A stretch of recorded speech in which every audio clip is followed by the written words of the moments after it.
Time to consider a new religion, maybe. A bit hard to oppose polygamy and worship a polygamous prophet. And then she said, the Bible states that all spouses are equal before God and should have equal dignity and rights, that marriage is an institution of mutual submission and sacrifice. Islam is perfect, even if men are not. Now, she's giving the standard party line. He has to provide full support, protection, and finances to both women equally. And because men cannot even treat the hands equally, what the hell? And they prefer the right over the left. What does that even mean? She's talking about like masturbation or something? It is not permissible for the vast majority of men. They're told to remain with one. So interestingly, the whole thing about misyar marriage debunks her right there, because in misyar marriage, which is pretty much across the board, the majority of scholars, almost every single scholar says misyar marriage is allowed, because Muhammad, while he was married to Sauda, he made a special deal with her, and Allah allowed him that he was not going to divorce her, but she doesn't get a night with him.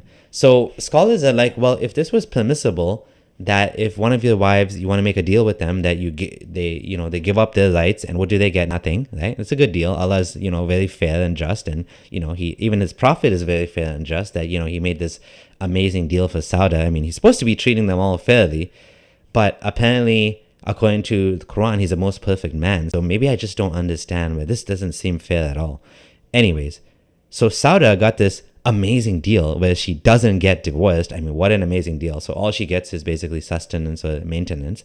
She doesn't even get a husband anymore. He doesn't want to sleep with her. He wants to sleep with Aisha. And in return, nothing. But supposedly he's supposed to treat them free. Because of this example that happened in Islamic history, Muslim scholars say that you can do the same deal before marriage. You can say, well, I'm going to marry you, but you don't get anything. You don't get a house. You don't get to live with me. I'm not even going to spend money on you. Even though in Islamic marriage, the man's supposed to spend on the woman in exchange for sex, basically. What does she get? She just gets to sleep with him once in a while, and some companionship once in a while. And some Muslim women are so desperate because, if you see my other video, it's so hard for divorced and basically single moms in the Muslim community and widows to get married again, because they're seen as used goods, much more so than to non-Muslims.